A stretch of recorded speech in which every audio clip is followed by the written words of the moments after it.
So first of all, I would like to thank Claudine Tiercelin and Genève for organizing this event.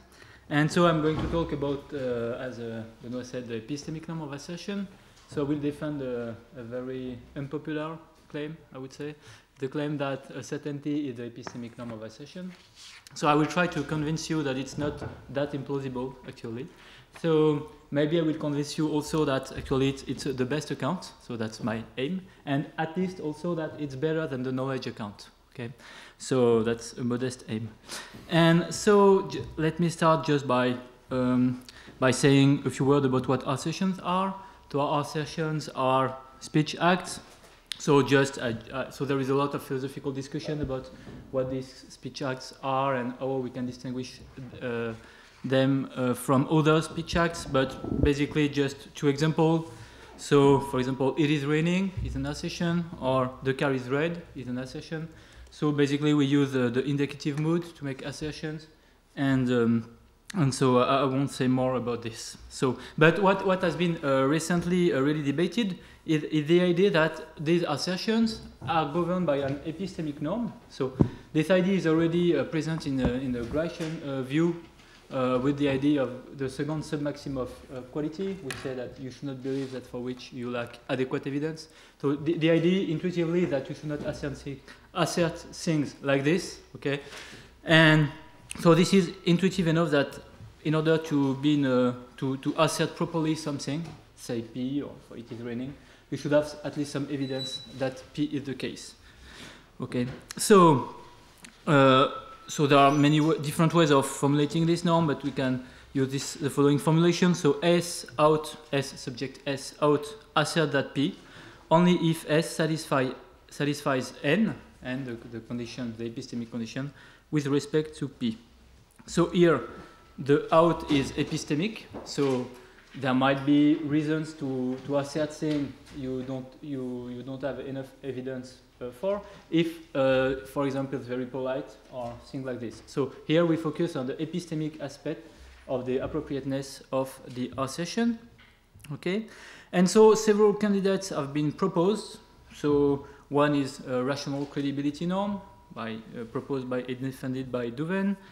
Another view is that you should assert that for which you have a sufficient warrant, so defended by Gerken. A popular view is that knowledge is the norm of assertion. So, for example, Williamson defends this view. Others defend the truth norm, or even a belief norm. So you should assert only what you believe. So my claim is today that I would like to defend is that certainty is the epistemic norm of assertion.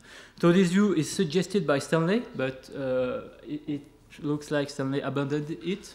Okay, so maybe I'm the only one who defends this view now. And also it's worth noting that Moore, on his article Uncertainty, also says that when you assert something, actually you represent yourself as certain that it is the case. So I'm in a kind of Moorian here. Okay, so my plan will be the following. So first I will present the account, okay? So I will try to show why I don't think it's that implausible. Although it might seem at first sight implausible, I will try to show that it is not actually.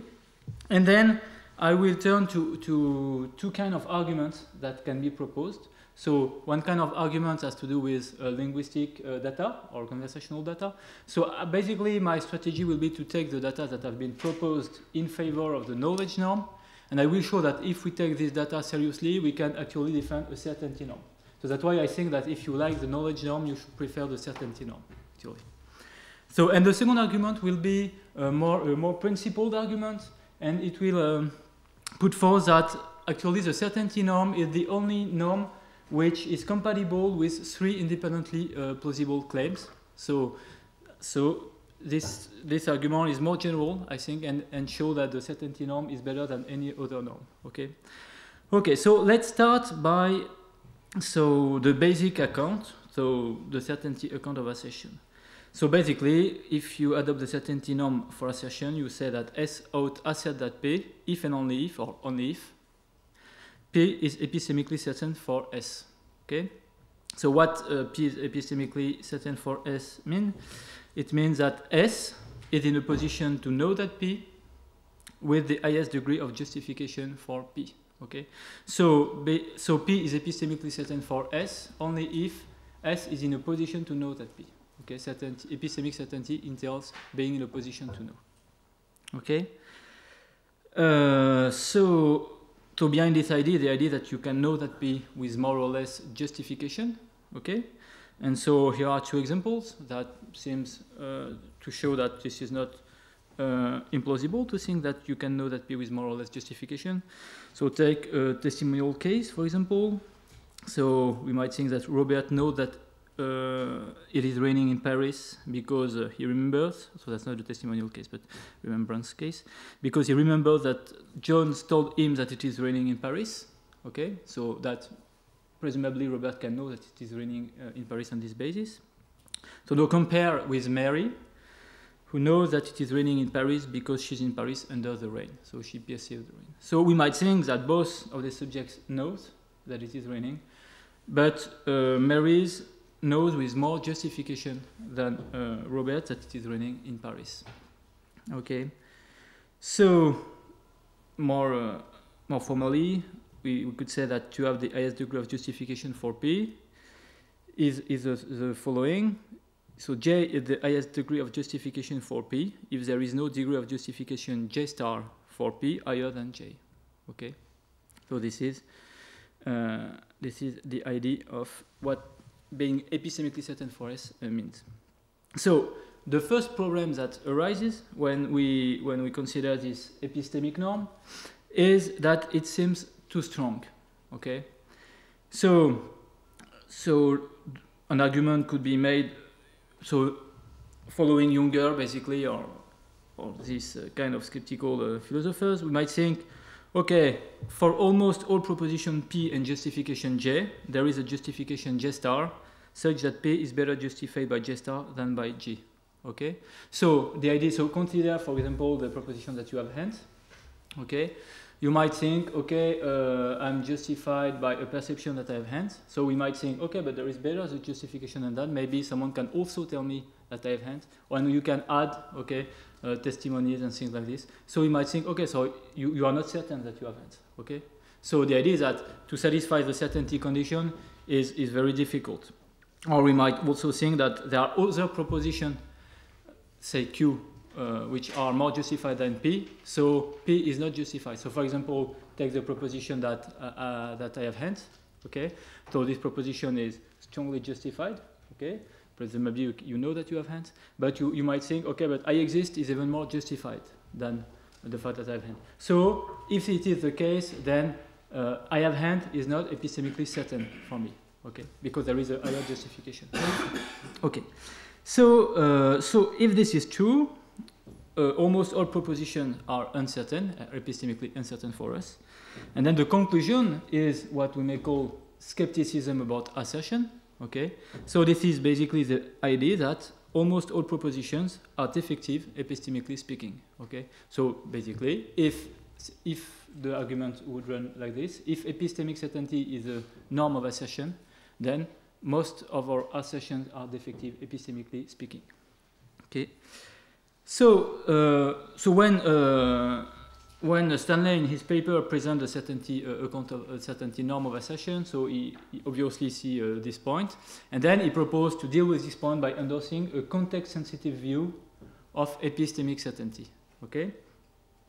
So the idea, so I think there are different ways we can try to flesh out this context sensitivity, but basically the idea is that what we mean by highest degree of justification, of what we mean by maximal justification, is context sensitive. Okay? So I flesh out the idea in the following way. To have the highest degree of justification and to have a justification sufficient to eliminate all the relevant doubts, where the doubts that count as relevant depend on the context. Okay? So for example, to illustrate this, let's take two cases to see how certainty can be context sensitive in the way in which I try to do so. So take the first case is a restaurant case. So John wants to go to the restaurant with Mary. He calls the restaurant to know whether it's open. A few times later, Mary asks John, "Is the restaurant open?" John answers, "Yes, it is." Mary insists, is it certain?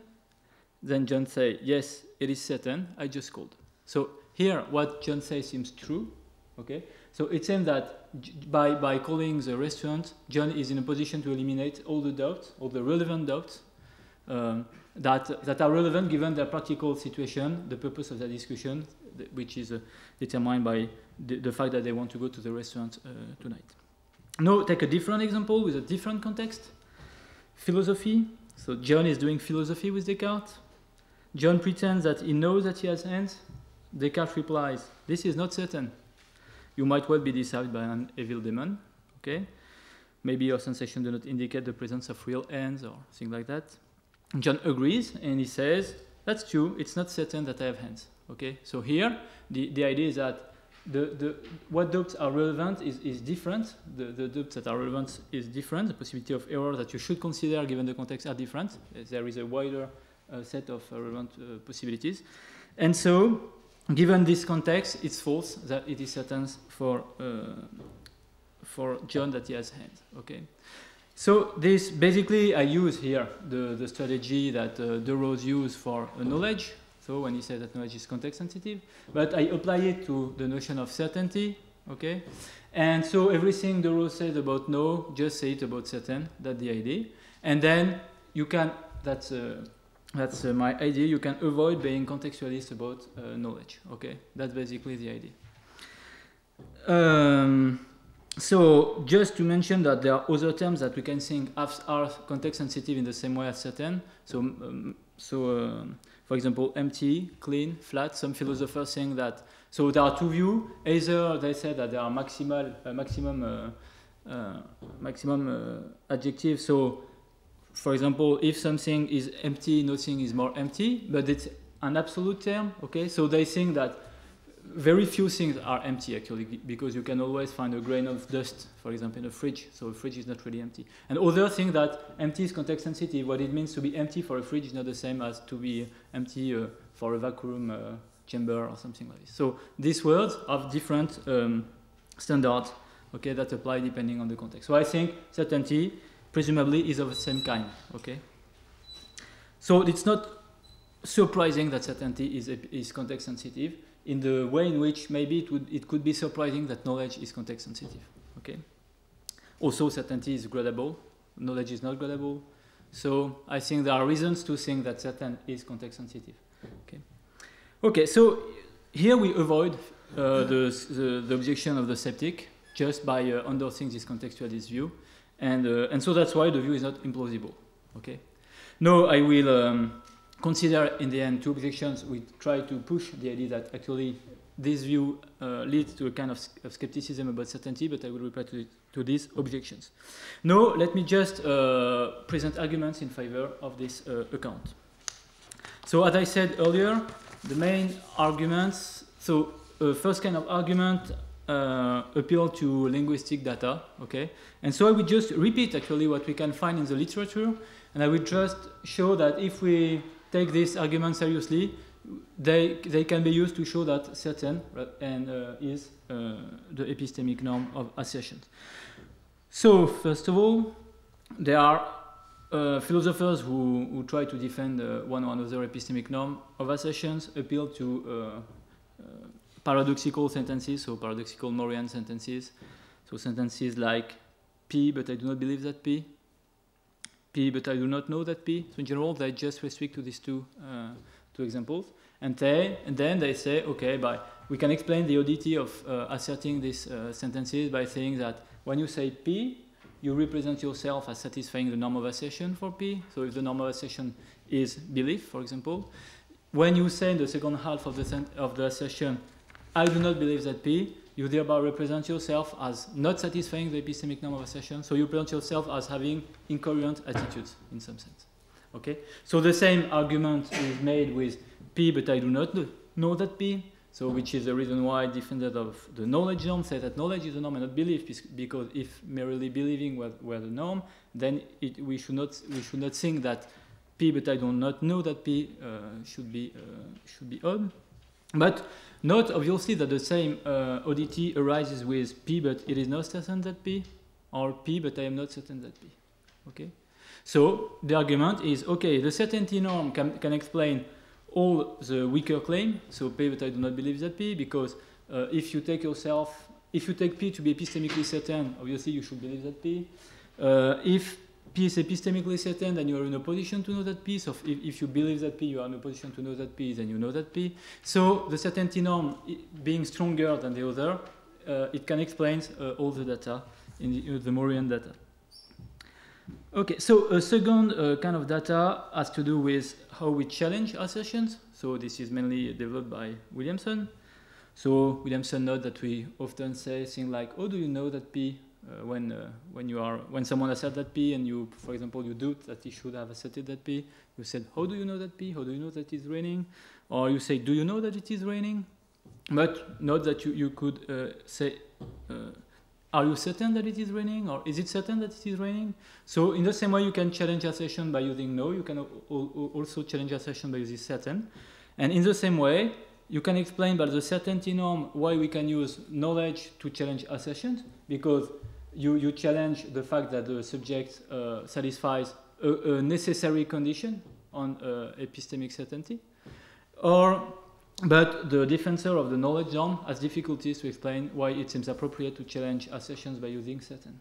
Okay? Because if knowledge is a norm of assertion, you should not want an assertor to be certain of what he says, but merely know what he says. Okay, so one worry that we might have at this point is the following. It seems that suppose that someone says P, and then you challenge her assertion by saying, "Do you know that P?" And then suppose he says, "Yes, I know that P." So here it seems okay. It seems that the assertor has responded to your challenge. So if certainty is the norm of assertion, we might think it's odd that a positive answer to this challenge is satisfying. Okay. So here the reply is to use the idea that knowledge is factive. Okay. So when you say, "I know that P," actually you represent yourself as epistemically certain that you know that P. Okay? So as knowledge is factive, you represent yourself as epistemically certain that P. Okay? So it's sufficient to be able, so when you assert, "I know that P," actually you represent yourself as certain that P, so you represent yourself as satisfying the certainty norm of assertion. Okay? So I think this worry can be put aside. Okay, so there is also a third argument, which is a kind of which is proposed by Benton, which kind of combine the two first arguments, which says that we should be able to explain how we challenge assertions and the paradoxical feature of Morian sentences in a unified way, because we can create context in which we challenge someone by pushing into a paradoxical assertion. So for example, here is a following dialogue. John, "It is raining." So John says, "It is raining." Mary said, "Do you know that it is raining?" John said, "No, I don't know that it is raining. But it is raining." Okay, so this is odd. Okay, so this, according to Benton, supports the knowledge account of assertions. But note that, as previously, you can run the same kind of a dialogue with, "Is it certain that it is raining?" So someone who says, "Johnny, it is raining. Are you certain that it is raining?" Or, "Is it certain that it is raining?" No, it is not certain that it is raining, but it is raining. So this seems odd, too, at least to me. Okay, so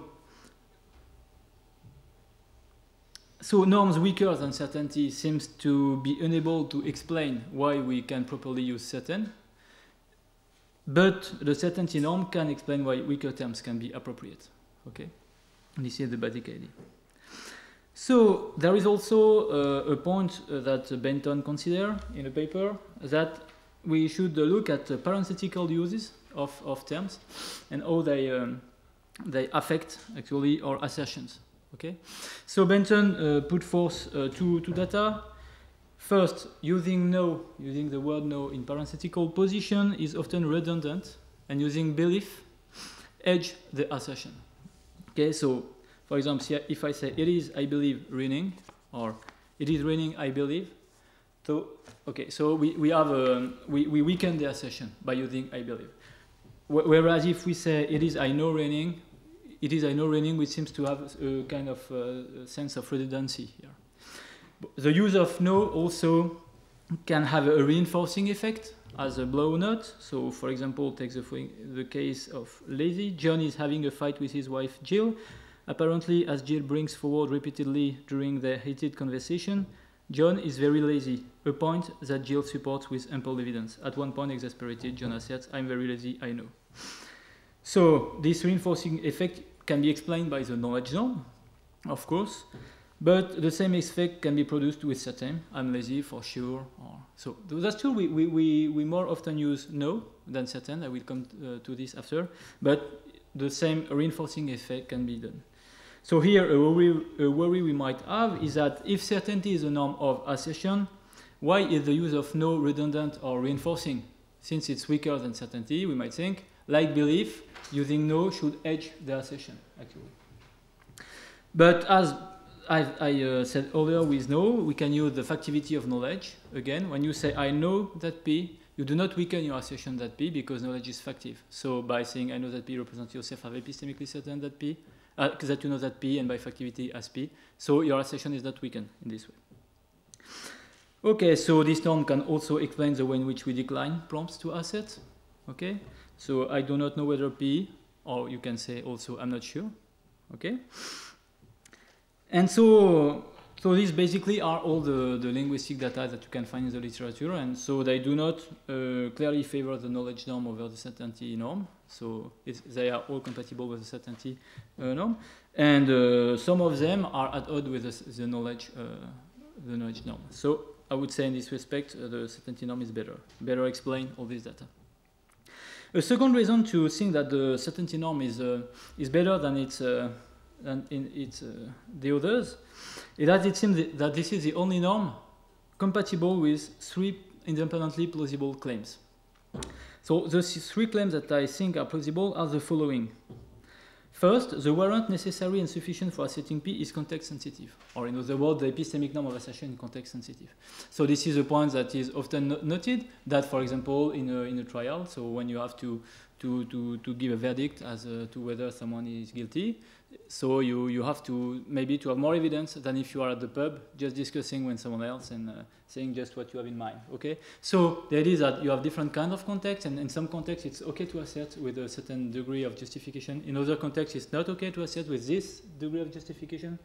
Some people think also that there are discursive contexts where you should be able to where you're in a position to assert that P only if you can give the reasons for why P or something like this, or to reason P. So I think the certainty norm of assertion is compatible with this insofar as it is context sensitive. Okay, so here is for the first point. The second point to note, a point which is noted by Benton, is that the linguistic and conversational data are invariant. So it is in every context it is odd to say P, but I don't know that P, for example. So or P, but I don't believe that P. Okay. So we have to explain. So if the norm of assertion is variable, and what explains the oddity of these sentences is the epistemic norm, so we should think that there are contexts in which it's okay to say these things. Okay, those contexts in which the norm, for example, is higher than belief or higher than knowledge. Okay, so so this is a fact that we have to keep in mind, that these data are invariant. Third claim that I think is plausible, although it is debated, is that the meaning of no or belief is not context sensitive. So here this is just the rejection of contextualism, okay, that I think is plausible. So I will not give the reason to think that contextualism about knowledge is not plausible to me, but there are, you can read Stanley, for example, knowledge and practical interest. And so I know that these things are debated, but I think that the standard position is that no is invariant. Okay, so now if we take these 3 claims, we can show that only the certainty norm of assertion is actually compatible with them. So, for example, if belief is the norm of assertion, we can account partially for some of the linguistic data, but not all. Okay. If we adopt the warrant account by Gaken, according to which the standard of assertion is variable, okay, we have difficulty. So we can accept 1 and 3. But we have difficulty with the invariant characters of the linguistic data. So I don't want to say that that I can propose no explanation of this invariant character. I just said that it's kind of difficulty that is associated with its position. Okay, and so if certainty is the norm of assertion, we can adopt 1-3, so we have no problem with these three claims. Okay, so maybe I have sometimes for two objections that we can raise. The first one, so that's the only two objections I've found in the literature. So if you have other objections, I would be happy to have them. The first one is comes from Pritchard, and so there are two aspects of this objection. But basically, the idea is that there are cases of appropriate assertion without certainty. Okay, even granting all you grant the context sensitivity of certainty, you grant all that I've said. Okay, there are cases in which it seems, according to Pritchard, appropriate for a subject to assert P, even if it's not certain that P. So I must say, that I just don't share the intuition here. So maybe it's I'll just present the case. So the case he proposed is the following: the train. So Jenny steps off the train in an unfamiliar tone and asks the first person that she meets for direction. Suppose further that this person is indeed knowledgeable about the area and communicates this knowledge to Jenny, who promptly heads off to where she needs to go. So first note that is not a case of assertion but of action. So, but I will put this aside, but that might make a difference. But anyway, so Pritchard's intuitions about train is the following. Jenny knows the target proposition and she can appropriately assert it. That's Pritchard's intuition. And the norm of certainty is not satisfied. Why? He says, because the level of evidential support is low and Jenny presumably has a low level of confidence in the target proposition. So what I want to say about this case is that it's very underdescribed. Okay, we don't really know the context. Okay, in which Jenny would be willing to assert. So it's difficult to assess what is the problem with this case. I think that if we flesh out the context in more detail, we would see that either the proposition is uncertain for Jenny, even if she can know this, she's somewhat uncertain. But then I suggest we would have the intuition that it's not okay for her to flat out assert the proposition in question. Or we can say that sometimes knowledge is sufficient for certainty. So recall that being in a position to know is necessary for certainty, but there might be some context in which it is sufficient. Okay, so maybe in very low stakes cases, you can be certain. It is true that you are certain of what you know. So the certainty account of assertion is not committed to a very strong view about what is required for certainty. There might be cases where very low degree of justification is sufficient. So this is my reply. So also Pritchard put forth a case where he says that we easily accept that many propositions we assert are actually uncertain for us without any change in the context. Okay, so this suggests, of course, that we were not certain from the start. So here is the case. My wife and I are heading out of the shopping arcade, and I stride purposefully toward the part of the car park where I believe our car to be. Nothing in my behavior indicates any doubt on my part on this course, and indeed, I do know that my car is parked at the relevant location. Nevertheless, were my wife to ask me whether I was certain that it was parked there, whether there was any possibility that I could be wrong, I would be unlikely to say yes. Instead, I would say something like, well, that's where I seem to recall parking it, and I'm pretty good at remembering this sort of things, or something along those lines. So here it seems to me that this is plainly wrong. I don't think people would reply this kind of thing. If I ask you what you have eaten this morning, you would say, or what you have drunk, you say coffee, and say, but are you certain? You say, yeah, of course I'm certain that I've drunk coffee. I remember that I've drunk coffee. And it's implausible to me that you will reply something like, yeah, I might be wrong, you never know. So I think that intuitively, we take ourselves to be certain of many things. So here that maybe just a clash of intuition, but I don't find this case very good actually. And so let me turn to the last objection. So an objection which can be found in theory in a paper by Thury.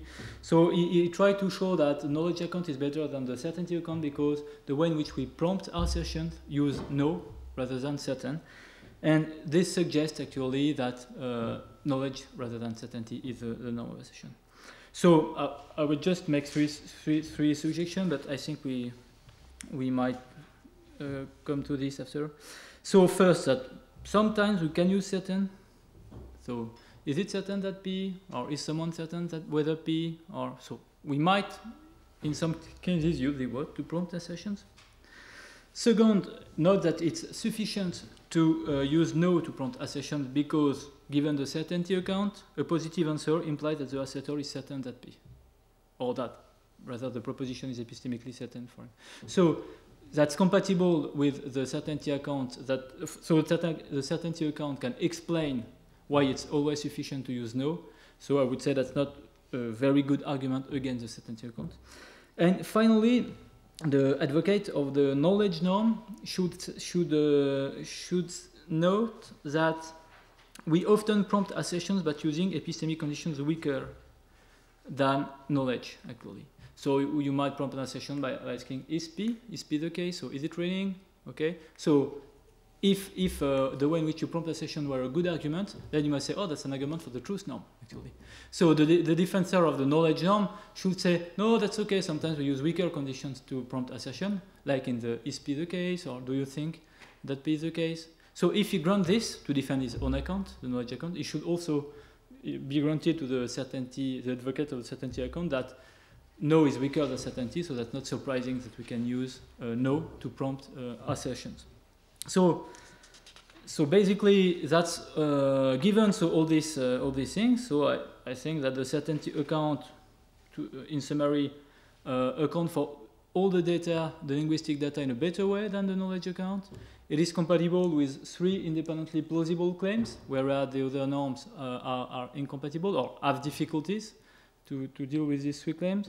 And finally, the objections are not really decisive. So that's why I conclude that certainty is the epistemic norm of assertion.